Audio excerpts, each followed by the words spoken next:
இரவு நேரத்தில் நிறைய பேருக்கு ஒரு தூக்கத்தை கெடுக்கக்கூடிய ஒரு விஷயம், அதாவது அதிகமான ஒரு குரட்டை பிரச்சனை வருதுங்க.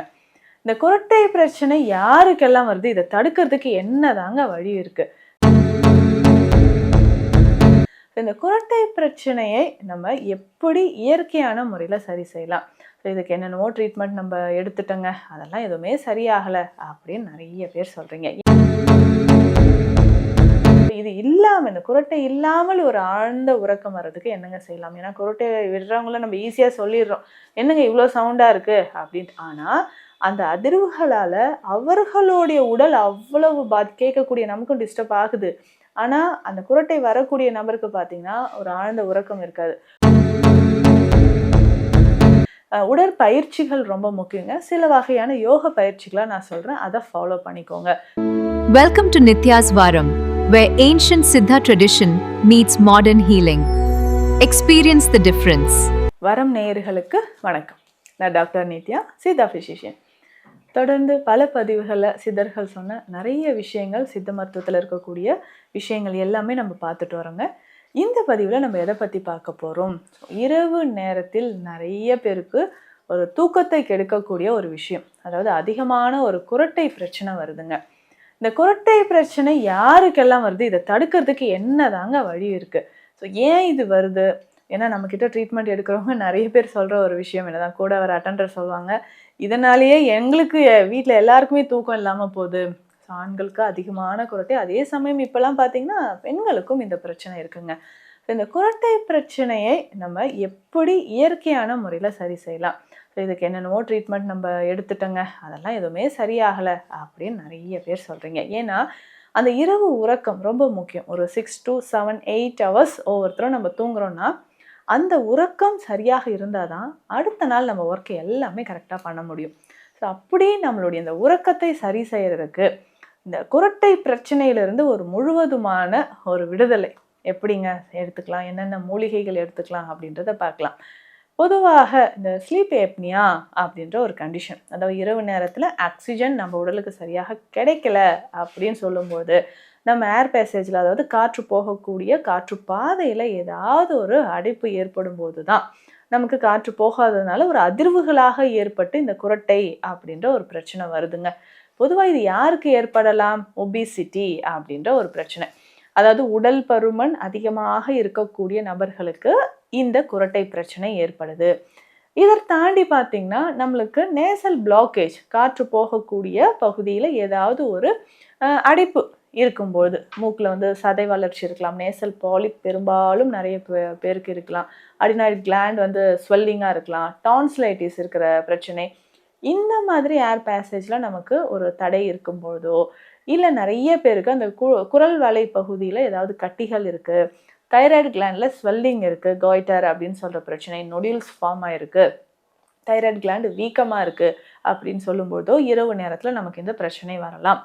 இல்லை இன்னும் ஒரு சிலருக்கு பார்த்தீங்கன்னா லிம்ஃப் நோடு என்லார்ஜ்மெண்ட் அப்படின்னு சொல்கிற ஒரு விஷயம். ஸோ கழுத்து பகுதியில் இந்த செர்விக்கல் லிம்ஃப் நோட்ஸ் ஏதாவது ஒரு கண்டிஷனால் வீங்கி இருக்குது, இல்லை லிம்ஃப் அடினோபதி கண்டிஷன் இருக்குது, இல்லை சில வகையான கேன்சர் செல்கள் அந்த இடத்துல தொண்டை பகுதியில் நமக்கு வந்து க்ரோத் ஆகி ஏர் பேசேஜை கொஞ்சம் கம்ப்ரெஸ் பண்ணும்போது நமக்கு காற்று போகக்கூடிய இடம் தடைப்படும் போது நமக்கு அந்த தூக்கத்தில் பொதுவாகவே பார்த்திங்கன்னா தசைகள் எல்லாமே தளர்வாக இருக்கும். ஸோ அப்போ இந்த தளர்வாக இருக்கும்போது அந்த ஏர் பேசேஜில் ஒரு அடைப்பு, ஒரு அப்ஸ்ட்ரக்ஷன் மாதிரி ஏற்படும் போது இதை எப்படி நம்ம சரி செய்யலாம் அப்படின்றத நம்ம தெரிஞ்சுக்கணுங்க. இந்த மாதிரி காரணங்களாலையும் நமக்கு குரட்டை ஏற்படுது. சில வகையான மருந்துகள் எடுக்கிறது மூலயமாகவோ நமக்கு வரலாம். இல்லை உங்களுக்கு உடலில் கொலஸ்ட்ரால் இருக்குது, சில வகை மருந்துகளை நீங்கள் எடுத்துக்கிறீங்க அப்படின்னு சொல்லும்போது நமக்கு இந்த குரட்டை பிரச்சனை, ஹார்மோன் இம்பேலன்ஸ்னால நிறைய பெண்களுக்கு பார்த்திங்கன்னா இந்த மெனோபாஸ் டைமில் தான் இந்த குரட்டை பிரச்சனையே வரும் அதிகமாக. அதே மாதிரி ஆண்கள் நல்ல ஒபீஸாக இருக்கும், வயிறு பெல்லி ஃபேட் அதிகமாக இருக்குது, தொப்பை பெரிதாக இருக்குது, இந்த சமயங்களும் குரட்டை பிரச்சனை இருக்கும். ஸோ இது இல்லாமல், இந்த குரட்டை இல்லாமல் ஒரு ஆழ்ந்த உறக்கம் வர்றதுக்கு என்னங்க செய்யலாம்? ஏன்னா குரட்டை விடுறவங்கள நம்ம ஈஸியாக சொல்லிடுறோம், என்னங்க இவ்வளோ சவுண்டாக இருக்குது அப்படின்ட்டு. ஆனால் அந்த அதிர்வுகளால் அவர்களுடைய உடல் அவ்வளவு கேட்கக்கூடிய நமக்கும் டிஸ்டர்ப் ஆகுது. ஆனால் அந்த குரட்டை வரக்கூடிய நபருக்கு பார்த்தீங்கன்னா ஒரு ஆழ்ந்த உறக்கம் இருக்காது. ஒரு 15 minutes ஒன்ஸ் அவங்க அசைஞ்சிக்கிட்டே இருப்பாங்க. ஏன்னா இந்த குரட்டையினால் அந்த அதிர்வுகள் உடலை வந்து ஒரு ரெஸ்ட்லெஸ்ஸான ஒரு நிலையிலேயே வச்சுருக்கும். ஸோ அப்போ பார்த்தீங்கன்னா ஓய்வே இல்லாத மாதிரியும் உடல் இயக்கங்கள் சரியாக இல்லாத மாதிரியும் காலையில் அவங்க எந்திரிக்கும் போதே பார்த்தீங்கன்னா ஒரு உடல் சோர்வோடையே இருப்பாங்க. என்னப்பா நல்லா கொரட்டை விட்டு தூங்குனியே அப்படின்னு நம்ம சொல்லுவோம். ஆனால் அவர்களுக்குமே அது வந்து பிரச்சனையாக தாங்க இருக்கும். ஸோ இதை சரி செய்கிறதுக்கு உடல் எடையை முதல்ல குறைச்சிக்கோங்க. இது ரொம்ப ரொம்ப முக்கியம். உடற்பயிற்சிகள் ரொம்ப முக்கியங்க. சில வகையான யோக பயிற்சிகளை நான் சொல்கிறேன், அதை ஃபாலோ பண்ணிக்கோங்க. ஸோ புஜங்காசனம் ரொம்ப பெஸ்ட்டு. சூரிய நமஸ்காரம் செஞ்சுக்கோங்க. கோமுகாசனம் நம்ம செய்கிறது, தனுராசனம் செய்யணும். ஸோ இந்த 4 வகையான ஆசனங்கள் உங்களுடைய அந்த தொண்டை பகுதியில் இருக்கக்கூடிய மசில்ஸை நல்லாவே நமக்கு ஸ்ட்ரெச் பண்ணும்போது அந்த தொண்டையில் நமக்கு அடைப்பு ஏதாவது இருந்தாலும் அது சரியாக ஆரம்பிச்சிடும். ஸோ இதற்கான உணவுகள் நீங்கள் என்னங்க எடுக்கலாம் அப்படின்னா, அதிகமான கொழுப்புச்சத்து இருக்கிற உணவுகள் எடுக்க வேண்டாம். ஃபைபர் கண்டென்ட் இருக்கிற உணவுகளை எடுத்துக்கலாம். அதே மாதிரி சில வகையான எண்ணெய்களை நம்ம தொண்டையோ கீழ்த்தாடை பகுதிகளில் மசாஜ் செஞ்சுக்கிட்டே வரும்பொழுது அந்த தளர்ந்த நம்மளுடைய தசைகள் இறுக்கமடைய ஆரம்பமாகும்பொழுது தொண்டை பகுதியில் உங்களுக்கு பிரச்சனைகள் இருக்காது. அந்த அடைப்பு வந்து நமக்கு தீர ஆரம்பிச்சிடும். இதை தாண்டி பார்த்தீங்கன்னா நேசல் பாலிப் இருக்குன்னா சில வகையான நசிய தைலங்களை நீங்கள் பயன்படுத்தலாம். ஸோ நசிய தைலங்கள் மூக்கு வழியாக நீங்கள் தைல வகைகள், தும்பை தைலம் இருக்குது, அணு தைலம் சித்த மருத்துவத்தில் இருக்குது, ஸோ தூதுவளை கற்ப தைலம் இருக்குது. இது எல்லாமே நம்ம மூக்கு நசியம் வழியாக 2 துளிகள் தினம்தோறும் 2 நாஸ்ட்ரிலையும் வந்து விட்டுக்கிட்டே வரும்போது நேசல் பாலிப் வந்து நமக்கு நல்லா குறைய ஆரம்பிச்சிருங்க. இதனோடு சேர்த்து குரட்டையும் வராமல் இருக்கும். ஸோ இரவு நேரத்தில் நான் சொல்கிற இந்த பானம் குடிச்சிக்கோங்க, இந்த கஷாயம் குடிச்சிக்கோங்க. குரட்டையிலேருந்து கொஞ்சம் கொஞ்சமாக நமக்கு நல்லாவே ஒரு விடுதலை கிடைக்குங்க.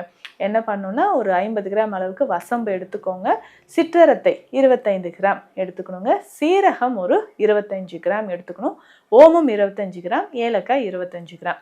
ஸோ இது எல்லாமே நம்ம நல்ல பவுடராக மிக்சிலே வந்து குறப்பாக அரைச்சி எடுத்துக்கலாம். ஸோ இந்த பவுடரில் ஒரு ஸ்பூன் போட்டு தண்ணீரில் நல்லா கஷாயம் மாதிரி கொதிக்க வச்சுக்கோங்க. ஸோ கொதிக்க வச்சு வடிகட்டி கொஞ்சமாக தேன் கலந்து, இல்லைங்க எனக்கு சுகர் இருக்குன்னா வேறு எதுவுமே ஸ்வீட் நீங்கள் ஆட் பண்ண வேண்டாம், அப்படியே இந்த கஷாயத்தை இரவு நேரத்தில் நீங்கள் குடிக்கலாம். ஸோ இரவு தூங்குறதுக்கு முன்னாடி இந்த கஷாயத்தை குடிச்சிட்டு படுங்க. இதுக்கப்புறம் பாருங்கள் கொஞ்சம் கொஞ்சமாக அந்த குரட்டையிலேருந்து ஒரு விடுதலையே நமக்கு கிடைக்கும்னு சொல்லலாம். ஏன்னா உடல் நலனில் ஏன்னா இரவு நேரத்து உறக்கம் ரொம்ப முக்கியம். ஸோ ஆக்சிஜனும் பாடியில் குறையும் பொழுது தூக்கமும் இல்லாமல் இருக்கும். இதை ட்ரை பண்ணி பாருங்கள்.